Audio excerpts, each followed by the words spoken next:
இந்த new year எங்களுக்கு எப்படி போச்சுன்னு சொல்கிறேன் கேளுங்க.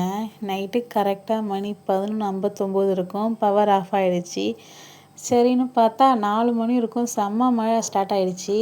எல்லோரும் எழுந்திரிச்சோம். நியூ இயர் மாதிரியே இல்லை. என்னடா பண்ணலான்னு உட்காந்துருந்தோம். கரெக்டாக 8 மணி இருக்கும். மழை நின்றுச்சு, கரண்ட்டும் வந்துருச்சு. சரி கோயிலுக்கு போகலான்னு பிளான் பண்ணி கிளம்பிட்டோம்.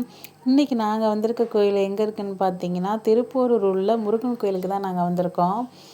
நாங்கள் வரும்போதே லேசாக தூறல் போட்டுருச்சு. கும்பல் இருக்காதுன்னு பார்த்தோம், ஆனால் செம்ம கும்பலாக இருந்துச்சு.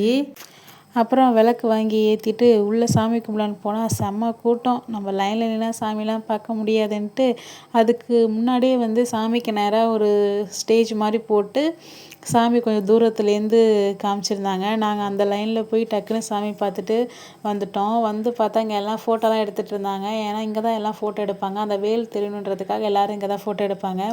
நாங்களும் ஒரு 2-3 செல்ஃபி எடுத்துகிட்டு சரி வெளில போகலான்ட்டு போனால் பிரசாதம் தருவாங்கன்னு பார்த்தா தரவே இல்லை.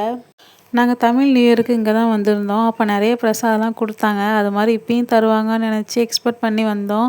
ஆனால் தரல. ஏன்னா நாங்கள் வந்ததே மணி 10, அதனால் டைம் ரொம்ப ஆயிடுச்சு. ஆனால் கொடுத்துருந்தாங்க, நிறைய பேர் சாப்பிட்டுட்டுலாம் இருந்தாங்க. நாங்கள் வரும்போது ஆனால் கொடுக்கல. நாங்கள் லேட்டாக வந்துட்டோம், அதான் காரணம்.